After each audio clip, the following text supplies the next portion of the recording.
जय मां माणिकेश्वरी। आपण जानिछंती कि ओडिसा रे एमिति एक पवित्र स्थान अछि जेउठी केवल पत्थरर मूर्ति नुहे बरं गोटी अतुट विश्वास पूजा पाए। से हेउछंती कलाहांडीर अधिष्ठात्री देवी मां माणिकेश्वरी। इतिहास कुहे शह शह वर्ष तले नागवंशी राजा माने मां को निजर रक्षाकर्ती भावे वरण करथिले।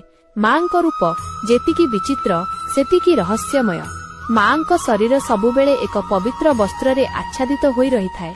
बाहरकू केवल दृश्यमान हुए तांकर सेही श्यामल मुखमंडल जहांको मस्तकरे चमकु थाए एक देवीय माणिक्य।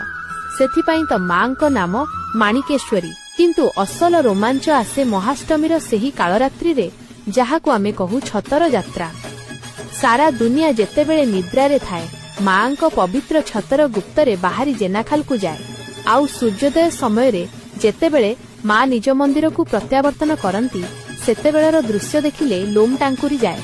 हजार हजार घुमुरा बाद्यर सेही भयंकर गर्जन आकाशरे उड़ुथिबा शह शह धଳାपारा आउ भक्तंक आखिरे मां को गोटे झलक देखिबार सेही पागळामी। लोके विश्वास करती कलाहांडी उपरकू जेतेबेले भी कौनसी विपत्ति आसीछि मां निजे ढाल होई छिड़ा होइछंती। मां माणिकेश्वरी केवल एक मंदिर नुहंती, से हेउछंती कलाहांडीर स्पंदन, कलाहांडीर आत्मा।